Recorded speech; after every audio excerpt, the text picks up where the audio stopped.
Mr. Dayasri, my first question is, how will the release of former Army Commander Sarath Fonseka impact on Sri Lankan politics?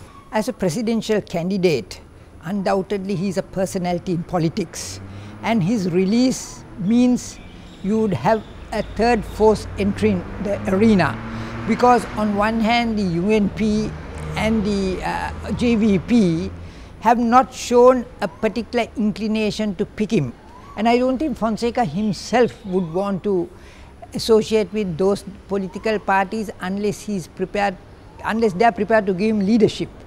And I don't think Fonseka would want to play a secondary role.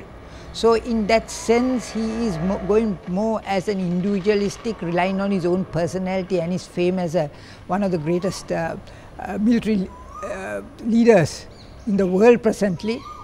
But that does not necessarily mean that you would be a politician of great stature, because politics is one thing, military operations are another. On the 14th of June, Mr. Fonseka convened his first press conference following his recent release, and he highlighted the 13-point action plan, amongst which he highlighted corruption in the government, a lack of democracy, the lack of a proper reconciliation process, and also about the military presence in the north. And so do you think he has a point here?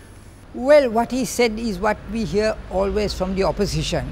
I do not think he said anything new except the fact that what he said when he was a military commander and what he's saying presently with regard to the occupation in the north, or in respect of activities relating to the north, there is certainly a difference. But then I think one has to remember that he won a very substantial majority in the north at the presidential elections, and also the fact that he associated himself with the TNA at that election makes a difference, that he should speak in the way that he did not speak as a military commander.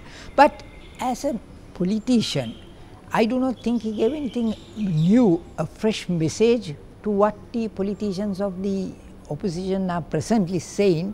And in fact, I would say some of the politicians in the opposition presently present the point of view more attractively than General Fonseka, because Mr.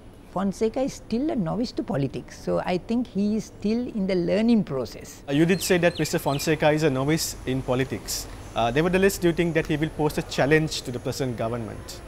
Undoubtedly, Sri Lankan politics is a two-party street. And in that sense, a third force, I do not know the impact he would be able to make.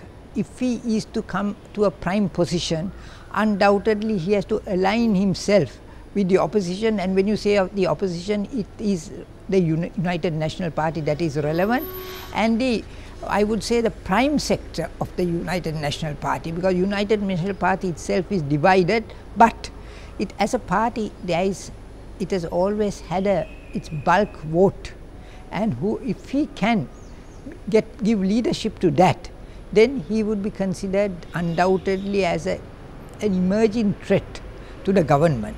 Otherwise, as a third force, he would, if he goes on his own, be rather negligible, because ultimately it's going to be a battle between the government and the opposition, means the UNP and the old SLFP.